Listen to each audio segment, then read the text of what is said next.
Is a restaurant's function in society the same?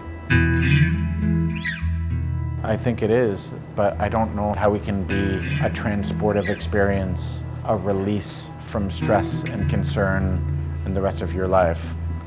That's what a restaurant is to me, is that when you come in here, that the concerns that you faced for the first 12 hours of your day are going to be erased for the next 2 hours while you're here. And we're going to smother you with all the hospitality and great food that we have to offer. Now baked into that is going to be partitions and masks, which are 100% necessary, but are also reminders of the greatest concerns that you have in your life right now.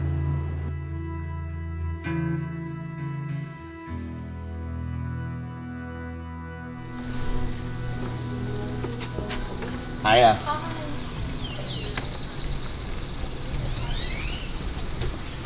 There you go. Thanks, Adam. You got it. Bye. How are you? Good. We switched to our first takeout model on the 17th. We were ready to do it the day before, and then the order came through that dining rooms were going to be closed. So we started doing takeout for about a week and a half with very little guidance, and people were very enthusiastic about takeout at the time and about supporting their neighborhood restaurants, and we just had no conception of what the next 3 months were going to look like.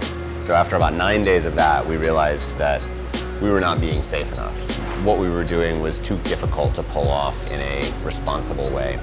The idea of safety in that moment is a total joke. Like, safe because you're wearing gloves? Is that safe? Safe because you wash your hands? Right, that's helpful. Were we wearing masks? No, nor was anyone else in that moment, right? Because that wasn't yet a thing that we knew to do. So we shut down completely on March 26th. We took a couple of weeks to figure out how to do a takeout model that was going to be easier to execute and require fewer people and be able to be completely contact-free, so it'd be better for customers, better for our staff. During that time, there was a lot of effort building up Good Work Austin, which is an association of small businesses, a lot of restaurants right now, and trying to find jobs for us at the city and county level. Preparing meals for the school district and preparing meals for quarantine homeless have been the two places where we've landed. Out of this kitchen alone, we're making something to the tune of 7,500, 8,000 meals a week. The number of people we would generally feed in a week is something like, I don't know, 1,500 maybe at max. That we have the opportunity to do that, and that program and the other programs we've been working so hard on can make us closer to whole in this time of uncertainty is unbelievable. And that it's for a good cause, for something that matters, that feels great. And we are not built for it. We're not a restaurant built for that kind of volume, to cook chickpeas at that volume, to make our marinara at that volume, to extrude the amount of pasta that we are. It's really hard. It's fraught with complications. And it's where like a lot of the creativity is being exercised right now. That we've been able to do it now for the last 2 weeks, I feel really proud of. And I feel really proud of the team for pulling it together. Did you want to break off and... Okay. There'll be another.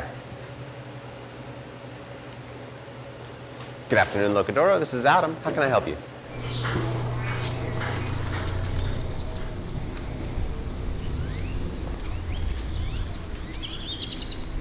Thanks, Lizzie. Yeah, you too. Say hi to everybody. Bye.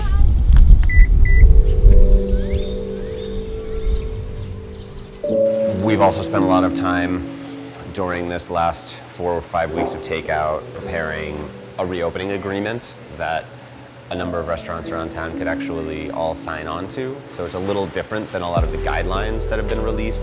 So it's a 15-point plan that restaurants that want to reopen can agree to, and we're going to be able to promote it together and let people know that these are the things that we think are necessary. And it involves what happens if somebody in your team tests positive. There's a health declaration that anybody who's going to be in this space any dine-in customers or employees need to sign on to. There's an employee wellness charge to help us pay for sick leave and to help us pay for testing.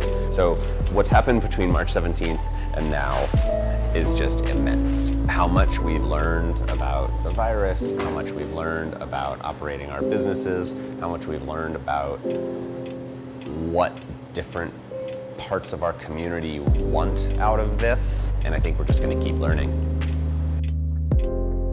If phase 1 had lasted a month and phase 2 had lasted a month and we had clear, strong guidance to customers about what an important role they play in keeping the community healthy, I would have felt a lot more confident opening. But what you're seeing is a lot of skirting of the rules because they're not enforceable. I don't think that they're being taken as seriously as they need to be. I'm not waiting for the high five from our vaunted governor to tell us to be able to open at 100%. He just opened sporting arenas today. Like, if I were to get the governor on the phone and say, do you think it's fine to have 200 people in here tonight? He'd say, yeah, sure, heck yeah. We're Texans, come on. You know, if we wanted to open today and pack the place, we could. The government's not stopping us. Despite saying that we're at 50% capacity, they're obviously encouraging as much business as you can possibly create. There's not infrastructure set up to inhibit or regulate what that 50% rule is. And what we are all witness to is those that are open, if they are lucky enough to have enough people there, they're taking more than that 50% of business. We have the opportunity to just start from scratch and say, this is absolutely the restaurant that we want to be in every night. If that doesn't work, we went out on our terms. But I don't think either of us is going to let the coronavirus close Locadoro.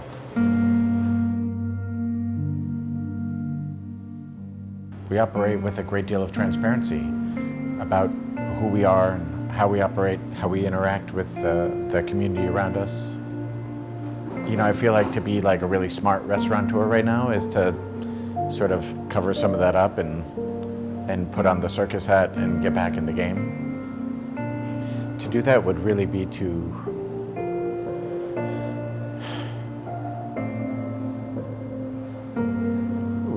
I would be betraying myself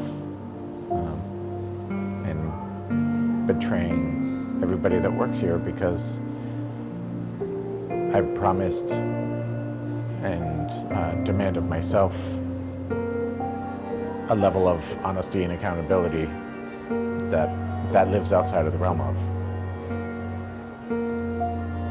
So that's really conflicting.